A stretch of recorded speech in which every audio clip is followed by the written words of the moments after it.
మరో breaking news చూస్తున్నాం. హైదరాబాద్ లో దోపిడీ దొంగలు రెచ్చిపోతున్నారు. పేట్ బషీర్బాద్ పిఎస్ పరిధిలోని కొంపల్లి వద్ద కిరాణా షాప్ లో గన్ తో బెదిరించి దోపిడీకి పాల్పడ్డారు. కిరాణా షాప్ యజమానిని గన్ తో బెదిరించి 5 లక్షల రూపాయల నగదును దోపిడీ చేసి పరారయ్యారు. షాప్ క్లోజ్ చేస్తున్న యజమానికి గన్ పెట్టి బెదిరించారు దుండగులు. దీంతో భయపడ్డ యజమాని మరో దారి లేక నగదును అప్పగించేశాడు. నిందితులు ముందస్తుగానే రెక్కి చేసిన తర్వాత దోపిడీకి పాల్పడినట్లుగా పోలీసులు అనుమానిస్తున్నారు. సీసీ ఫుటేజ్ ను పరిశీలించి నిందితులను వెతికే పనిలో పడ్డారు పేట్ బషీర్బాద్ పోలీసులు.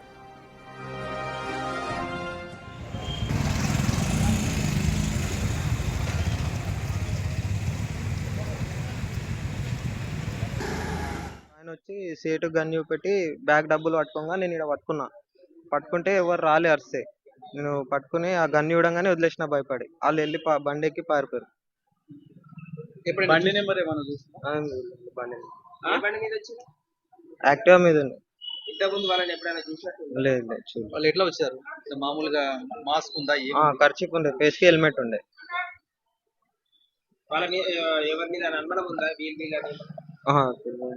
ఎప్పుడైనా మీ షాప్ గిట్ల వచ్చినట్టు ఆ ఫేసులు ఏం కనవాలి, ముఖాలు కట్టుకున్నారు. షట్టర్ కిందకి తాళాలు వేద్దామన్న సరికి దొంగ ఎదురు నుంచి మెట్ల మీద నుంచి గనుదు పెట్టుకొని వచ్చాడు.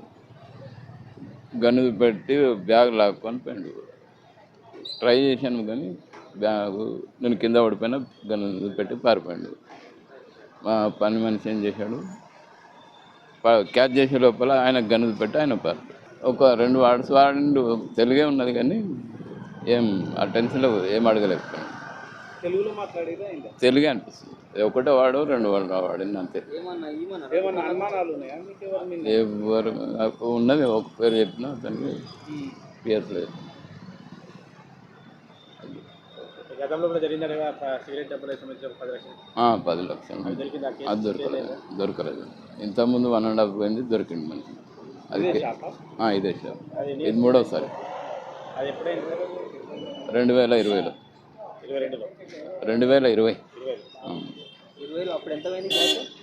క్యాష్ కాదు, 1.5 లాక్ది సిగరెట్ పోయింది. అప్పుడు దొరికింది.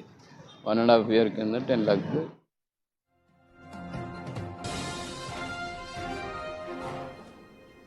రైట్, ఇక ఈ కేసుకు సంబంధించిన పూర్తి అప్డేట్స్ మా ప్రతినిధి విజయ్ అందిస్తారు. విజయ్, చెప్పండి. 5 లక్షల రూపాయలు తీసుకుని పరారైనట్టుగా తెలుస్తోంది నిందితులు. ఇక గన్ కూడా చూపించి బెదిరించినట్టుగా తెలుస్తోంది. అసలు పోలీసులు ఏమంటున్నారు? సీసీ ఫుటేజెస్ లో వాళ్ళ ఫుటేజెస్ రికార్డ్ అయ్యాయా? అయితే దోపిడీ దొంగలు పేట్ పిఎస్ లోని పిఎస్ లోని కొంపల్లి వద్ద ఒక కిరాణా షాప్ యజమానికి గన్ చూపించి బెదిరించి ఆ 4 వ్యక్తులైతే ఈ దొంగతనానికి పాల్గొన్నట్టు తెలుస్తా ఉంది. అయితే ద్విచక్ర వాహనం బయట వచ్చినట్టు 4 కూడా హెల్మెట్లు ధరించి, మాస్కులు ధరించి వాళ్ళ యొక్క ముఖ కవలికలు కనిపించకుండా ఆ యజమానిని బెదిరించి అతని వద్ద నుండి డబ్బుల బ్యాగ్ ని కూడా లాక్కొని అతన్ని కింద పడేసినటువంటి పరిస్థితి కూడా కనిపిస్తా ఉంది. అయితే తన కింద పనిచేసేటువంటి ఆ షాప్ లో పనిచేసేటువంటి ఇంకొక అబ్బాయి కూడా ఎదిరించేందుకు వాళ్ళని ఆ డబ్బుల నుంచి లాక్కునేందుకు ప్రయత్నించినా కూడా తనకి కూడా ఆ తుపాకీ చూపించి బెదిరించినప్పటికీ ఆ వ్యక్తి కూడా కొంత భయంతో డబ్బుల్ని వదిలేసినట్టుగా కూడా చెప్తా ఉన్నారు. అయితే గతంలో కూడా ఇదే షాప్ లో ఆ వ్యక్తి వద్దనే 2 సార్లు కూడా ఇలాగే దొంగలు రెచ్చిపోయి డబ్బులు లాక్కునేట్టుగా కూడా తెలుస్తా ఉంది. అయితే 2020లో కూడా ఇలాంటి ఘటన చోటు చేసుకుంది. కాకపోతే అప్పుడు డబ్బులు రికవరీ అయ్యాయని కూడా చెప్తా ఉన్నారు. బట్ ఇప్పుడు మాత్రం 5 లక్షల రూపాయలు సుమారుగా ఆ బ్యాగ్ లో ఉన్నట్లుగా కూడా బాధితుడు చెప్తా ఉన్నాడు. ఇప్పటికే పోలీసులు ఆ చుట్టుపక్కల ఉన్నటువంటి సీసీ కెమెరాల ఫుటేజ్ ఆధారంగా కూడా కేసు నమోదు చేసుకుని దర్యాప్తు కూడా ముమ్మరం చేశారు. అంటే ముందే ఆ షాపుని గత కొన్ని రోజులుగా కూడా గమనిస్తూ వచ్చినట్టుగా కూడా తెలుస్తా ఉంది.